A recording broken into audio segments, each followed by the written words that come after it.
Picture this. You've just bought your dream home, a peaceful neighborhood, the kind where kids ride bikes on tree-lined streets, friendly neighbors, birds chirping, the American suburban dream. Then without warning, the HOA decides your water pipeline is a problem. No notice, no permission, just heavy machinery in your yard, tearing it all up like it's some demolition derby. Sounds absurd, right? Like a bad sitcom episode. Well, it happened to me, but I didn't just take it lying down. Oh, and if you've ever crossed paths with a power-drunk HOA president, you'll feel this one deep in your soul. My name is Clayton Reeves. I'm 40, a water systems technician by trade. I've worked on municipal water networks for decades. I care about clean infrastructure, integrity, and above all, peace and privacy. I had just moved into what looked like the perfect little neighborhood in suburban Denver. The house had charm, character, a manicured yard, and yes, it came with an HOA. I thought, how bad could it be? Famous last words. The trouble started with Joyce Halverson, the HOA president, 55 years old, clipboard queen, and self-declared ruler of our subdivision. She sent me a note, passive-aggressive of course, about how my hedge was interfering with access to the easement. I trimmed it, again and again, but apparently that wasn't enough for Her Royal Highness of Hedges. Then came that unforgettable Tuesday morning. The sound of machinery jarred me awake. I stumbled out with a coffee mug in hand, and what do I see? A full-blown excavation underway. My flower bed, gone. My water line, torn up. My privacy, shattered. Joyce, standing 20 feet away in high heels and designer shades, holding a clipboard titled Landscape Geometry Violations. She pointed at my water line like it was contraband. I asked the crew, "What are you doing?" One of them just shrugged. "HOA says this line's gotta move." No permits, no warning, just destruction. I stormed over. "Joyce, what the hell is going on? You can't just dig up my yard." With that smug smile she probably practiced in the mirror, she said, "Oh, Clayton, we're simply performing infrastructure improvements. Your hedge was impeding access." No explanation why it required cutting off my water supply. By noon, my front yard looked like a war zone. My water, gone. Not even a dribble from the tap. When I called to complain, I got a receptionist reading from a script. "Your concern will be addressed within 3 to 5 business days." 3 to the days without water. So I brushed my teeth with bottled water, took camping-style showers, cooked like I was on a survival show, and every time I looked outside at those twisted pipes, my blood boiled. This wasn't about a hedge anymore. This was Joyce flexing her authority, playing dictator of the cul-de-sac. Then came the letter taped to my door. 2 days later, taped to my door like a scarlet letter, was an official violation notice, signed, of course, by Joyce Halverson herself. Apparently, I was being cited for landscape maintenance violations and for obstructing infrastructure improvements. But that wasn't the worst part. At the bottom was a new rule. Residents are hereby limited to 15 minutes of continuous water usage per session to promote community conservation. I read it, then read it again. Joyce wasn't just punishing me. She was now regulating how long I could shower, wash dishes, or water my plants. I stared at the letter while watching rainwater roll down the exposed pipes in my lawn. The irony? There was more water flowing across my yard from the sky than I was legally allowed to use inside. That night, I sat in the dark. No hum from the fridge, no ice from the dispenser, just silence and bottled water. Joyce thought she'd won, but as I sat there, something inside me clicked. I wasn't just a homeowner anymore. I was a professional with decades of experience solving water problems, designing systems, fixing leaks, building pressure networks from scratch. Joyce had picked a fight with someone who literally knew how water flows. And now, I was going to get creative. The next day, I dressed in my best shirt and walked into the monthly HOA meeting like a man with a plan. 30 residents packed the room.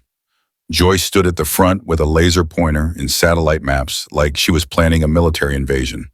When community concerns opened up, I stood, calm, collected.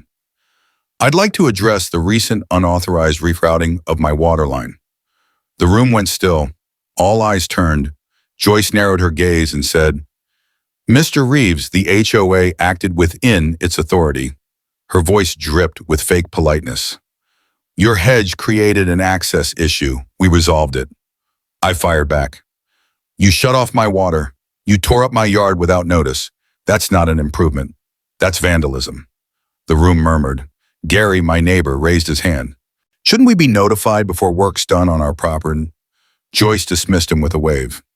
"The board has authority to act in emergencies. Individual approval isn't always possible." Individual approval? Like I was asking to build a nuclear silo, not keep my tap running. But I was already recording. Her dismissive tone, her evasive answers, her general slipperiness. That night I listened to the audio. Something wasn't adding up. Vague vendors, no documents, no proof of real maintenance problems. So I called someone who could help. Rachel Hoy, former state infrastructure consultant, the Sherlock Holmes of municipal finances. I told her everything. She listened, then smiled. "Clayton, this smells like a cover-up." And just like that, we started digging. Not with shovels, with spreadsheets. Rachel and I dove headfirst into the HOA's financials. Using Colorado's transparency laws, we legally requested records.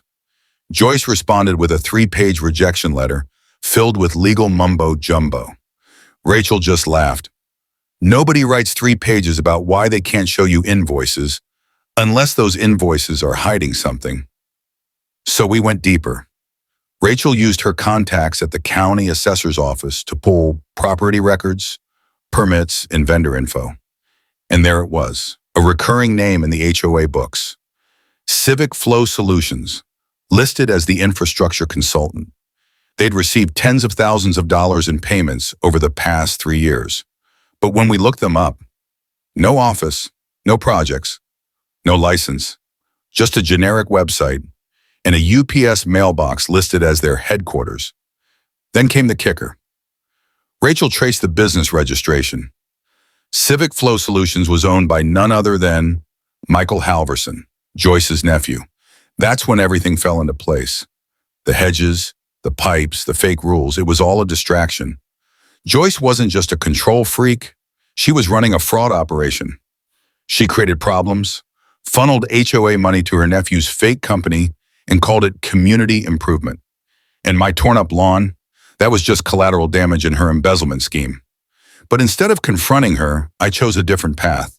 If Joyce wanted to play with water, I'd show her what real water control looked like. Enter Clearbrook Water, the small utility company that served our subdivision. It was old, family-owned, struggling financially. And according to Rachel's research, up for sale. Suddenly I had a plan. Why fight for water access when I could own the pipeline? I met with the owner, Edward Sterling, a tired man with a tired business. He was ready to retire. To prove I was serious, he gave me a test. Point to the 3 weakest pressure points on this old network map. No calculators. I studied it. 30 seconds later, nailed it. Sterling leaned back. "You know your stuff. Let's talk business." So I showed him my plan. Lower costs, modern systems, real service. Rachel and I secured funding. And 6 weeks later, I owned Clearbrook Water. The day the paperwork was finalized, I stood in my yard, fixing what Joyce's crew had destroyed. That's when she appeared at the fence, face twisted like she'd bitten into a lemon. "Clayton, I hear you've bought Clearbrook. That's a conflict of interest." I looked up and smiled. "You mean like paying your nephew's fake company with HOA funds?" She froze, eyes twitching, wheels turning, and just like that, the game changed forever. That same evening, I drafted a letter to every resident in the subdivision. It was professional, calm, precise. "Dear neighbors, I'm Clayton Reeves, your neighbor, and now the new owner of Clearbrook Water. We're launching a full infrastructure review, Any unauthorized changes done without engineering oversight must be brought up to code within 60 days. Translation? Joyce's backyard power games were now subject to real rules backed by law, regulation, and me. By morning, she was on the phone, furious. "You're retaliating. This is abuse of power." I let her yell for a while. Then I calmly replied, "No, Joyce, this is compliance. If you had done things the right way, there would be nothing to worry about." But Joyce wasn't done. Days later, flyers began appearing in mailboxes. Corporate takeover. Monopoly water owner threatens community. She twisted the story, painting me as some greedy businessman exploiting neighbors for profit. It was brilliant propaganda. She used fear of privatized water, of rising bills, of losing control. I went from neighborhood tech guy to villain with a wrench. Waves turned to glares. Conversations went quiet. She even staged a special HOA meeting, complete with fake diagrams and mini models of the neighborhood. I didn't fight back with words. I fought with facts. Rachel and I finalized the infrastructure audit. And what we found? A disaster. 34 safety red flags, 16 leaks, 6 neighborhoods with illegal, unsafe modifications. All routed through Joyce's nephew's fake company. We compiled a full report, infrastructure safety and financial transparency, a community assessment. We delivered it door to door, photographs, records, maps, no commentary, just cold, hard evidence. And just like that, the tide turned. Neighbors who doubted me, now they knocked on my door. Gary from down the street, he started a petition for a full financial audit of the HOA. Within hours, it had over 20 signatures. Joyce's empire of fear began to crumble, not with drama, but with documents. At the next emergency meeting, she tried to dismiss the report, but Gary stood up. "Joyce, who approved these payments? Who vetted the vendors?" She stuttered. The crowd stared. "Why did your nephew receive $150,000 from our dues for work that failed inspection?" Joyce had no answers, just silence, and the sound of a reputation collapsing. The room, once under Joyce's spell, had turned against her. Residents asked question after question about vendor contracts, about oversight, about how a fake company with a UPS store address was pocketing their HOA dues. Joyce tried to pull rank. I was acting in the community's best interest, but this time no one nodded, no one clapped, no one believed her. She was like a ship's captain, yelling orders while the boat was already sinking, and everyone else had already boarded lifeboats. A petition was signed that night, calling for Joyce's immediate resignation and a forensic audit of the HOA's finances. The votes were overwhelming.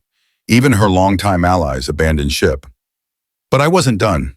As the new utility owner, I had a responsibility, not just to restore trust, but to enforce safety. So I sent notices to every house with non-compliant water connections. They had 30 days to fix the violations. If not, their rates would be tripled until their systems were brought up to code.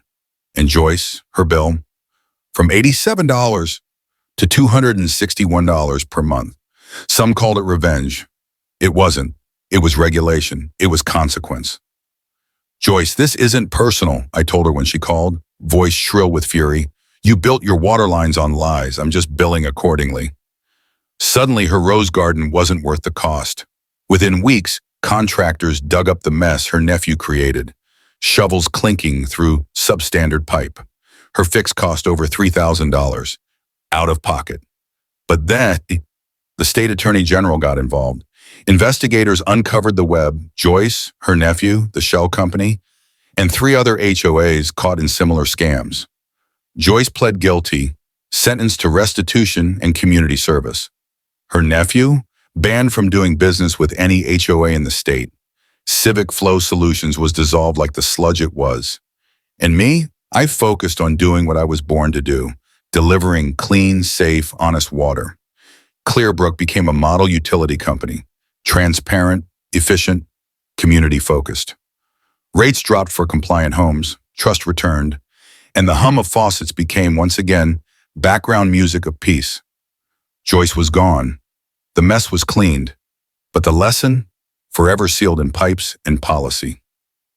Months passed, the yards recovered, the water flowed, and the fear that once gripped this community faded like last season's lawn ornaments. The people, they started waving again, not because I owned Clearbrook Water, but because they knew I had never stopped being their neighbor.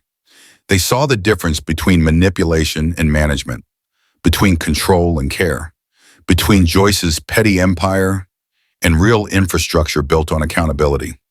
And me, I never wanted to be in charge. I just wanted everyone to turn on their faucet and feel respected. Joyce played HOA chess, rules, power plays, backroom deals. But I rerouted the whole board. I let gravity do what it does best, expose the weak joints and let pressure find the cracks. The system didn't break me. I rebuilt it with patience, with data, with a deep understanding that real power comes from service, not ego. So if you've ever dealt with an HOA tyrant, if someone with a little clipboard and a lot of attitude thought they could bully you into submission, just remember you don't have to fight fire with fire. Sometimes all you need is the main valve. And if you've got a story of your own, a run-in with a Karen HOA president, a ridiculous community rule, or a battle you won by knowing your rights, I want to hear it. Drop it in the comments. Tap that like button. Subscribe to HOA Karen Central for more true stories of rebellion, justice, and poetic revenge. Hit that bell so you never miss the next round of HOA drama. This is Clayton's story, but the fight against petty power plays, that fight belongs to all of us. Signing off. But the drama? Oh, it never sleeps.